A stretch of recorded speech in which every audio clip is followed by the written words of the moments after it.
Hey everyone, what's up? Lex here, and I am finally back from my week-long vacation. 3 different theme parks in 7 days. Not a day of rest in between. I am glad to be back. It's funny how sometimes, or most of the time, vacations do the opposite to relax you. We packed so much into this vacation because we don't really do this a lot. We wanted to we definitely don't get to Southern California a lot. We wanted to just kind of do as much as we could down there while we were down there. And we had passes to Legoland that were gifted to us, so that was a must. We were going to go to Disneyland because we wanted to go to Universal Studios, and Disneyland was in the middle of Legoland and Universal Studios, so we said, why not spend 2 days at Disneyland? And so we left for the trip. We actually drove down from Northern California to Southern California, which was about a 9-hour drive, supposed to be a 9-hour drive down there, and then a 7.5-hour drive back up with traffic and everything. So my thought was, let's drive down to Southern California at night, and that way we won't have a whole lot of traffic. So we left at 10 p.m. We left our house at 10 p.m. We had to stop on the way to take care of some business, and then I thought, you know what? I'm not a huge coffee drinker. I have my mug here. I do it for the Lex Talk, but honestly, I don't drink coffee all that much. It just messes my stomach up pretty bad. So I figured, you know what? I'm going to be driving this long stretch. It's 10 p.m. I haven't slept since, I woke up early that morning. Let me go to Dutch Bros and get a coffee. And I told the lady at the window, I said, I've got to drive for the next 5 hours or so. Make me the strongest thing that you have. And she was all too excited to make me what they called the 911. Yeah. So I'm a person who, I don't feel like coffee really affects me all that much. Maybe it's just I'm not aware of it affecting me, but it doesn't feel like it affects me all that much. So I was just like, yeah, just do whatever, the strongest. So she said she made it with white coffee, which I suspect is cocaine. And she basically said she tried to make it taste as good as she could, but the aftertaste was interesting. But I gulped it all down, and we drove all the way down there, and, we attempted to drive all the way down there. About 2 hours, 2.5, 3 hours into my drive, I was doing pretty well. I could tell that the caffeine was actually working and keeping me up. I was still tired, but I could tell that, I wasn't nodding off, or anything like that. So we stopped at a gas station because that coffee kicked me right in the intestines. And so I had to stop there. I drove a little bit further, and then we switched. So the plan was that we were supposed to kind of sleep in shifts and then drive in shifts as well. And my wife, she slept through the first stretch of it, and then I tried to sleep that second stretch that we drove, and we would probably change one more time, maybe 2 more times. And some people may say, 9-hour drive, that's nothing. It is for us. We don't do 9-hour drives ever. The longest we do is 3 or 4 hour drives. I couldn't sleep. I just could not sleep in the car. I could not get comfortable. I could not nod off. It was probably the coffee, now that I think back, but I couldn't sleep. And then it was time for me to drive. So I was exhausted, but I had to drive because my wife was exhausted too. And it wasn't to the point where I was nodding off. I was just physically tired. I wanted to lay down in a bed and just nod off, but I couldn't. So I drove as much as I could, and we stopped at a Denny's about 2 hours out of our destination. At that point, I had been up for nearly 24 hours, and my wife got a little bit of sleep. She didn't get much sleep, but she got maybe 2 hours sleep during that drive.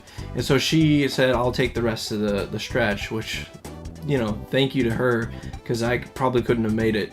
So she took that stretch. And again, I tried to sleep, and I just couldn't sleep. Like, I had my eyes closed and everything like that, but I wasn't sleeping, and I was getting more and more exhausted. So we hit some traffic. Traffic wasn't too bad the whole way down, but we hit some traffic as we rolled into Carlsbad for Legoland. And we probably hit around, I want to say it was around between 10 and 12. My memory of time is terrible, but the check-in wasn't till 4 o'clock. And all I wanted to do was check into my hotel and go to sleep. And then, to get a little bit of sleep and then go explore the park that evening. But I couldn't, because they were really strict on that 4. They said, you know what, we can try to do an early check-in for you. We'll contact you when your room is ready. And at 3:30, we got a call saying your room is ready. And so it didn't matter anyway. What we did was basically we just went into the park and said, you know what, I've been up for over 24 hours. At this point, I'm not gonna go sleep in the car. I can't sleep in the car. Let's just go to the park. Let's have a good time. So we went into Legoland. We walked around. And, Legoland is okay. It's nothing too crazy. I thought it would be a lot cooler. I'm a big fan of Lego, have been since I was little. I always played with Legos. It was like a daily thing. I had a big giant tub of Legos that I'd, swim around in, looking for all the pieces, making loud noise, annoying my parents for sure. And I just thought Legoland would be a lot cooler than it was. It was a very low-key park. I wouldn't say it's worth all that much to go through. We didn't pay for the passes, so it was fine. But if I were paying for that, I probably would have been pretty disappointed. Even the Lego store that they had, there wasn't much that you couldn't buy in stores anyway. There wasn't a whole lot of Legoland exclusive sets or just specialty sets that you can't find in stores. And all the prices were the same as the stores too, so, it was like going to Target or something like that. Or Toys R Us. It wasn't that special. And I was actually looking forward most to the shops, and I figured we'd spend the most in souvenirs at Legoland. And I was eyeing a big set that was like a Chinese movie theater, and it was like 200... I think it was like 150, between 150 and $200. And we thought about it, and I was like, you know what, I'm gonna build it, and then I'll probably never touch it again. So I didn't get it. We got a few little things. We got like a Legoland train set, and just a few other smaller things, souvenirs. And probably the funnest thing for me at the park were the minifigures. So I went ahead and bought like 4 packs of minifigures. Again, stuff that you can get in stores, and it's not any cheaper here. So I just bought them because in the park they have traders, minifigure traders. They have their like carts set up, and they have all these minifigures just placed on them. And there's a guy standing there, and he's got like a box of different parts of Legos, and he just builds minifigures and puts them on there. And people walk up with their minifigures, and they say, "I want to trade this minifigure for this minifigure," and he says, "Okay." And it's awesome. It's cool. That would be a fantastic job to just build minifigures all day and trade with the people. I mean, I'm sure people get really obsessed with trading and stuff like that, but it was fun to just kind of look around and see what kind of references he threw in there. So I got a doubles of one of the minifigure packs I bought. So I went ahead and traded that for one of these little minifigures that looked like Walter White from Breaking Bad. And I thought that was a nice little reference, a nice little nod or whatever. So I grabbed that, you know, nothing crazy or anything like that. And so, as you can see, nothing too exciting happened at Legoland. You know, it had a cool vibe to it. It wasn't, you know, super, how would I say? It felt like the park wasn't up to date. So, you know, I'm big about games. Well, they had like a Xbox game lounge where, you know, everything was still 360 and Kinect. So it's just stuff like that where it feels like Legoland is kind of neglected or behind. I posted, or I'm going to post, or I posted, I don't know if it'll be up when this goes up, a review of the Legoland Hotel that my wife and I did to kind of say, you know, it's a lot of money and it's really not that worth it, but honestly, the hotel was probably the coolest thing about the park. I mean, they had a big giant pit of Legos there for the kids to like go in, and I'm sure many kids have cut themselves in there because Legos are pretty sharp, but who knows. And they had like big pirate ship kids can play on. The buffet was fantastic. The rooms weren't that great, but it was a place to relax at least. And so probably the hotel was my favorite part about Legoland. And will we go back? I don't know, maybe in a couple years. You know, I'm in no rush to go back, really. I didn't leave a lasting impression on me. So overall, my thoughts on Legoland are, I mean, if you're the biggest Legoland fan in the world and you have a kid, it might be worth going. If it's just you being a Lego fan, I don't know. Just spend that money you're going to spend on a vacation down there on some cool Lego sets, and you'll probably be more happy.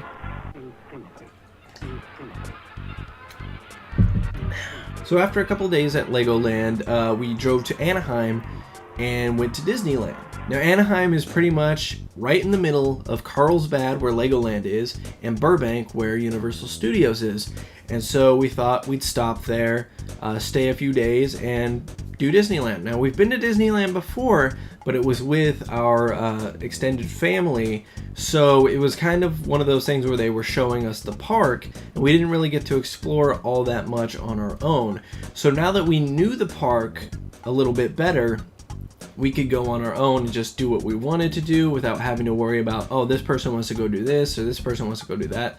And we thought it would be more enjoyable.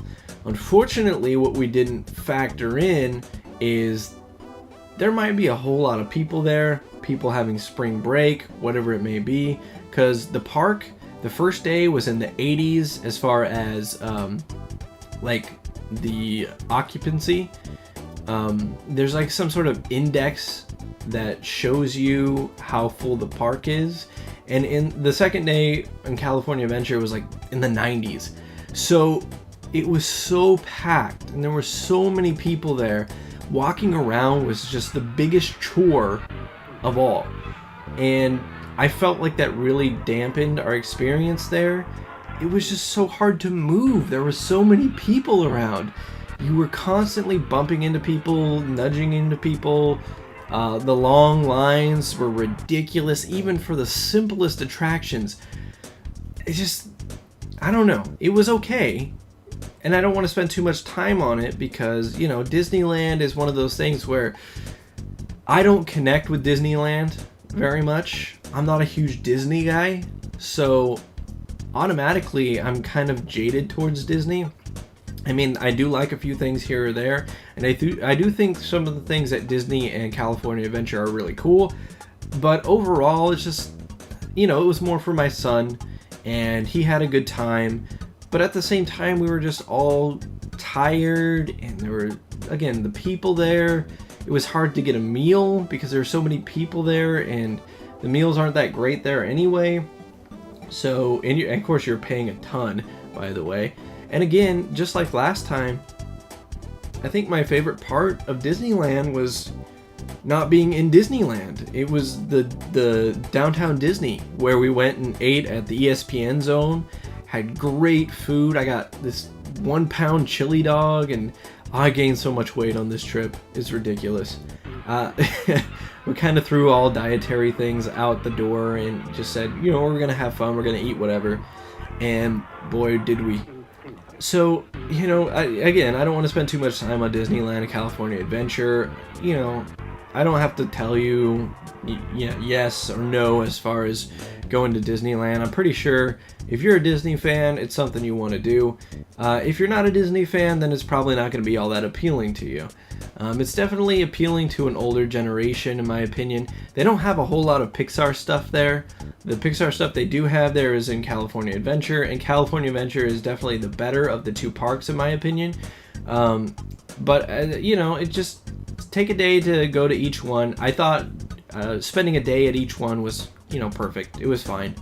So then we were all so tired, and we were just like, oh, I can't wait for this vacation to be over and be back home and be back in our own beds and doing our usual things, making videos and stuff like that.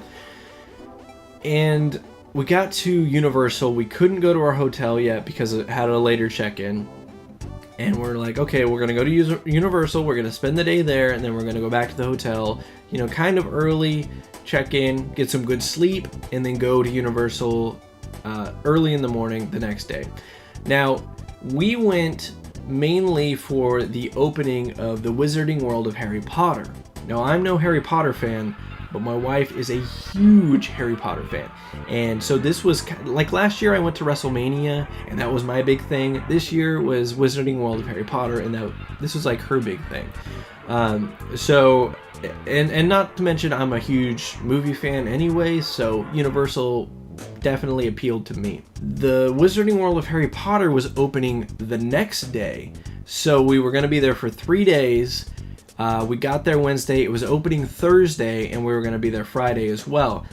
And so that first day, we walked into the park, and it was just like a breath of fresh air. Like, there weren't that many people there. It was still, even though there weren't that many people there, the park felt like it was, kept up, like everything was clean, and it just felt like they did, I don't know how to explain it. Like Legoland just seemed like they didn't touch stuff for a long time, whereas Universal, it seemed like they were always taking care and updating and so on and so forth. So for that day, for that first day, we had front of the line passes, which means we get to go to a special line once per ride for that day. And it was so cool not having to wait in long lines, which automatically put Universal ahead of everything else, in my opinion. And it's just, we went to the Waterworld show. It was nice to sit down and just kind of watch a show with special effects. Waterworld was incredible. We went and saw it twice. And we probably would have went one more time if we didn't have other stuff to do. It was just really cool. And there was a special effects show and an animal show, and just, I don't know, Universal seemed to just be more interactive. I don't know, it kind of felt like they were constantly putting on shows, and there was constantly stuff for us to do. So that first day was kind of just getting through the park and seeing what there was. We went through Simpsons Land. We didn't stick around for it for very long. We went down to the Jurassic Park ride, and this was funny because my son hates fast rides, and so do I, really. I don't like roller coasters or anything like that. The Jurassic Park ride is not a roller coaster.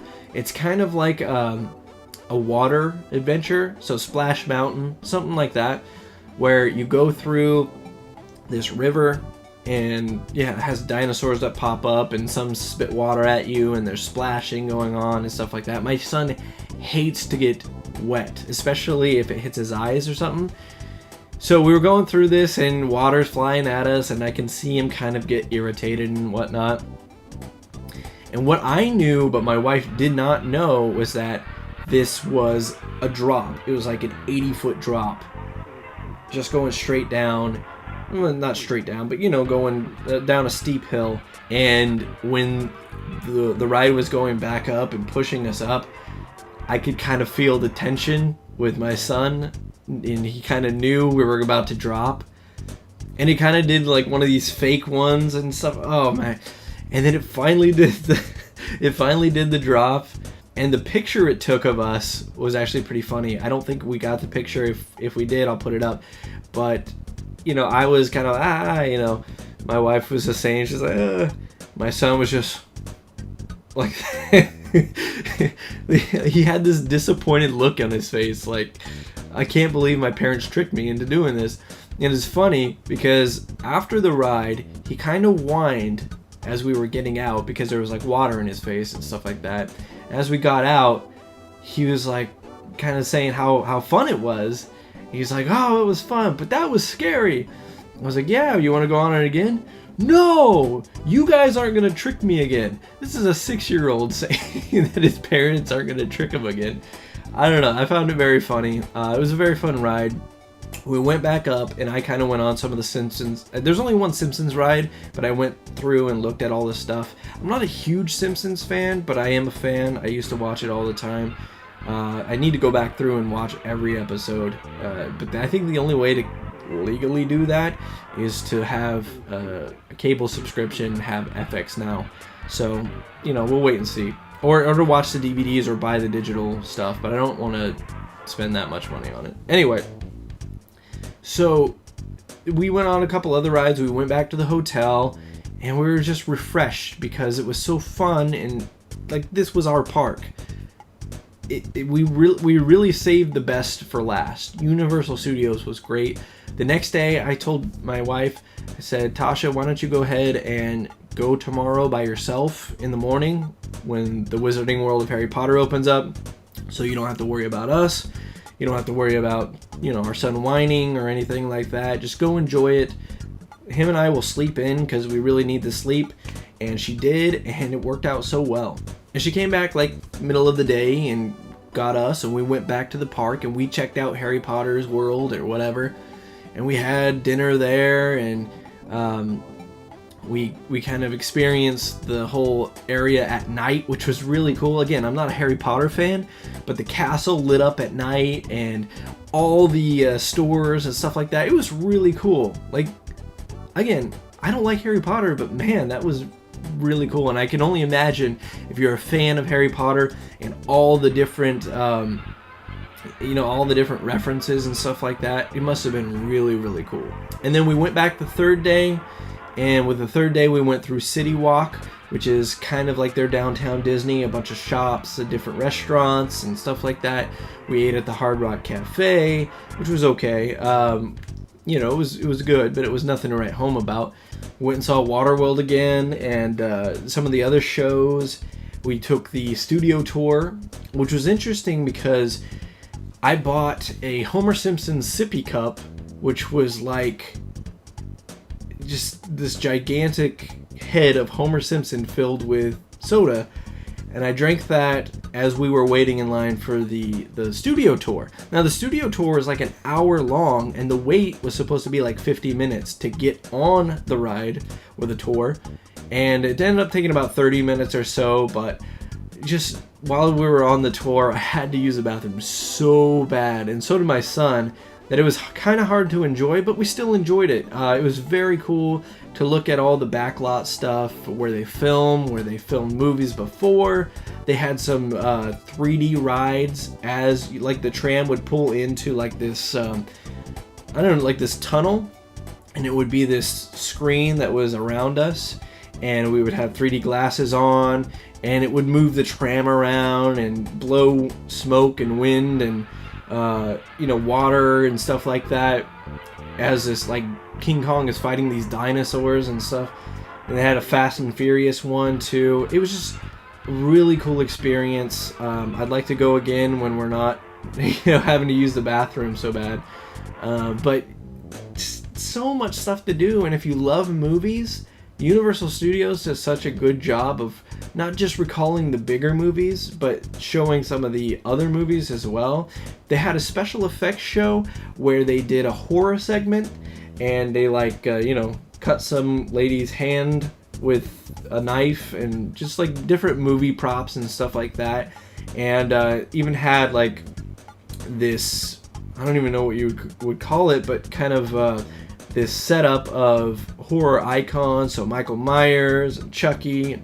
And it was funny because the Michael Myers was actually a guy in the Michael Myers suit posing, and then he actually got up and, you know, went after the girl who was a volunteer, you know, doing the knife cutting thing. So I just thought Universal was really cool. They go out of their way to entertain you, and it was a much more relaxing atmosphere than either Disney or Legoland. So Universal Studios was definitely the best leg of the tour, and I think next time we're going to do the VIP passes, which gets you behind the scenes and lets you walk around the sets and stuff like that. So just Universal is awesome. I wasn't expecting a whole lot from Universal. I figured it would be the best thing, like as far as my interests go, but it just, everybody loved it. My wife loved it for the Harry Potter stuff and more. My son loved it. He loves, you know, the Minions and stuff like that, and Shrek. So it had something for everybody, and it was just cool. The souvenirs were awesome. But yeah, I mean, I think the vacation had a nice end to it, and the drive home was not as bad as the drive down. So that was great too. It just, overall, I'm glad that the trip ended better than it started, because it would suck to just have the vacation end on a bad note. But overall, yeah, pretty long, exhausting vacation, and I'm glad I'm back. Speaking of long and exhausting, this has been a long and exhausting video, so I'm gonna wrap it up now. During the whole vacation, I actually went around to different stores and did some wrestling figure hunting. So I've got a ton of wrestling figures to unbox. What I'm gonna do is I'm gonna put them all in one video and just have this huge haul / unboxing video. It's gonna be long, it's gonna be ridiculous. Also, I have a ton of video projects coming up, reviews on the PlayStation Vita, talking about some of the stuff I've picked up. I have a whole box over here of game stuff that I've picked up over the past month or so. Everything from PS4 games to the Famicom, Super Famicom, PS3, just a ton of different stuff. Yard sales, stores, some Wii stuff even. Just a crazy amount of stuff that I'm gonna do a video for. And so much more. Just content like crazy. Now that I'm back on the grind here, taking 2 weeks off, it's time to get back on the horse and make some more videos. I got some cool souvenirs as well, especially this Lard Lad Donuts coffee mug, and some shirts and stuff like that from the Simpsons portion of Universal Studios. But that about does it for this episode of Lex Talk. So maybe I'll see you another Sunday morning and another cup of coffee in hand, and we'll talk about something else. Thanks for watching.